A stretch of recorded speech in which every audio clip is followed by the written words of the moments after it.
आपके साथ प्रिया तिवारी। गैंगस्टर और माफिया के खिलाफ यूपी पुलिस की कार्रवाई लगातार जारी है।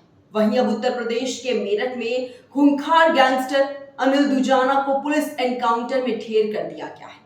मेरठ में एसटीएफ के साथ मुठभेड़ में गैंगस्टर अनिल दुजाना मारा गया। जानकारी के मुताबिक गैंगस्टर अनिल की यूपी एसटीएफ के साथ मुठभेड़ हुई, जिसमें पुलिस ने उसका एनकाउंटर कर दिया। अनिल दुजाना सुंदर भाटी गैंग का दुश्मन था।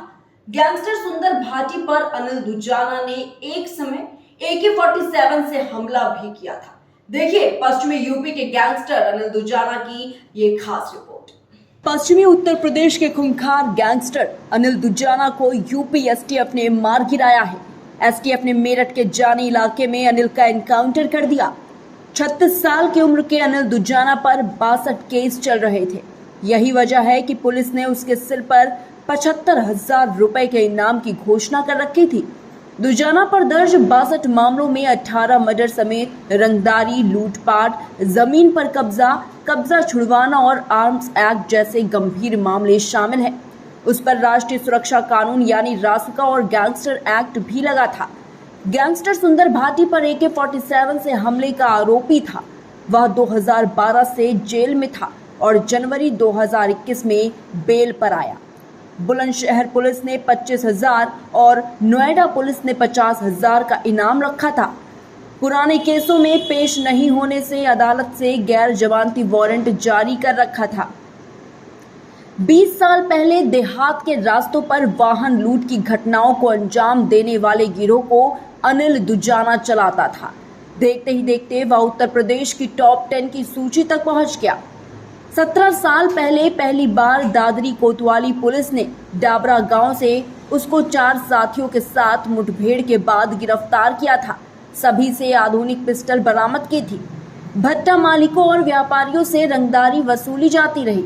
रंगदारी नहीं देने पर जान से मारने की धमकी देने, हमला करने और हत्या तक करने से गिरोह के सदस्य पीछे नहीं हटते थे।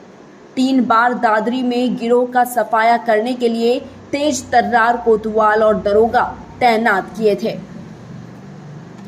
अनिल दुजाना और उसका गैंग शुरुआत में वाहन लूट को देते थे अंजाम। दादरी कोतवाली क्षेत्र के दुजाना गांव निवासी अनिल दुजाना नंगला नैनसुख के नंदू रावण का गिरोह सक्रिय रहा है। इसके संबंध नरेश भाटी के गिरोह से थे।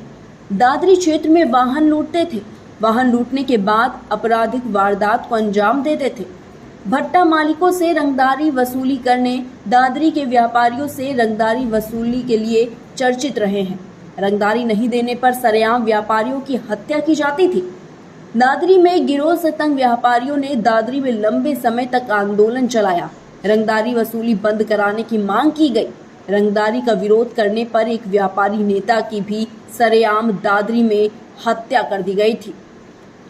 अनिल दुजाना के लिए शासन ने विशेष रूप से कोतवाल की कराई थी तैनाती। अनिल दुजाना और उसकी गैंग का एक ऐसा आतंक था कि शासन ने संज्ञान लेते हुए दादरी में कोतवाल धर्मेंद्र चौहान को तैनात किया था। उस दौरान पुलिस ने मुठभेड़ के बाद डाबरा गांव से अनिल दुजाना समेत 4 अन्य साथियों को गिरफ्तार किया था। 17 साल पहले गिरोह के सदस्यों से आधुनिक पिस्टल बरामद की गई थी। जेल से छूटने के बाद गिरोह सक्रिय रहा।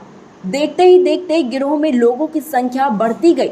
पश्चिमी उत्तर प्रदेश में सुपारी किलर के रूप में विख्यात हो गया। जेल में रहते हुए ही गिरोह के सदस्य सक्रिय रहे हैं। गिरोह का काम लगातार चलता रहा है। गिरोह का सदस्य के जेल जाने के बाद उसके परिवार को खर्च पहुंचाया जाता रहा। अनिल दुजाना के नाम पर गिरोह के सदस्य भी धमकी देते रहे हैं। कई बार जमीन कब्जाने के लिए संपत्ति को अनिल दुजाना की बताकर प्रचारित भी किया जाता रहा है। गिरोह के नेटवर्क को तोड़ने में पुलिस नाकाम रही। दुजाना के नाम 60 से अधिक थे दुजाना के नाम 60 से अधिक थे अपराध केस दर्ज।